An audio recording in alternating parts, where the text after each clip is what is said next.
দাবানল নিয়ে করা আশঙ্কা সত্য হলো। আবহাওয়াবিদরা সতর্ক করেছিলেন দমকা হাওয়ার তোড়ে আগুন ছড়াতে পারে প্রচণ্ড গতিতে। ৮ মাসেরও বেশি সময় ধরে উল্লেখযোগ্য বৃষ্টিপাত হয়নি ক্যালিফোর্নিয়ার লস অ্যাঞ্জেলেসে। এমন একটি অঞ্চলে তীব্র বাতাস এবং শুষ্ক বনভূমি দাবানলের ইন্ধন জুগিয়েছে।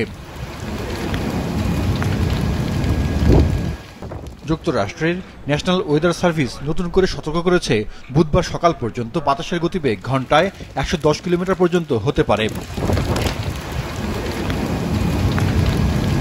পূর্বাভাসকারীরা একে বিপজ্জনক পরিস্থিতি বলে অবহিত করেছেন।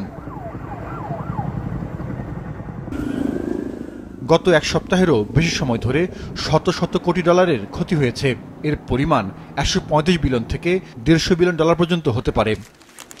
২৫০টিরও বেশি ডিজাইন অপশন নিয়ে ওয়ালটন স্মার্ট ফ্রিজ, বোঝে আপনার প্রয়োজন।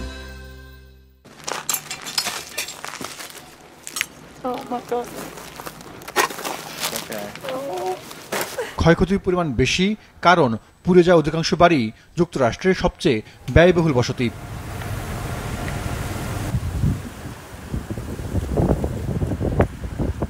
দমকল কর্মীরা এখনও দাবানল নিয়ন্ত্রণে কাজ করছে। জ্বলতে থাকা বড় ৩টি দাবানলের একটি প্যালিসেডসের আগুন ১৪% নিয়ন্ত্রণে এসেছে, তবে পুড়ে ছাই হয়েছে ৯৬ বর্গ কিলোমিটার এলাকা।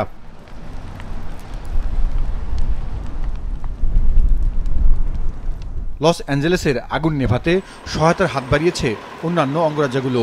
সব মিলিয়ে ১৩৫৪টি ফায়ার ইঞ্জিন, ৮৪টি বিমান এবং মেক্সিকো থেকে নতুন করে আগত দমকল কর্মী সহ ১৪,০০০-এর বেশি কর্মী কাজ করছেন।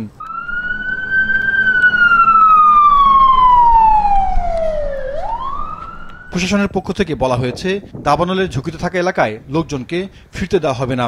এমন অবস্থায় অবনতি হয়েছে আইন শৃঙ্খলার। দমকল কর্মীর পরিচয়েও ঘটছে লুটপাট।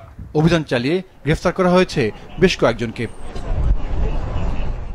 জাহিদুর রহমান, মাছরাঙা নিউজ ডেস্ক।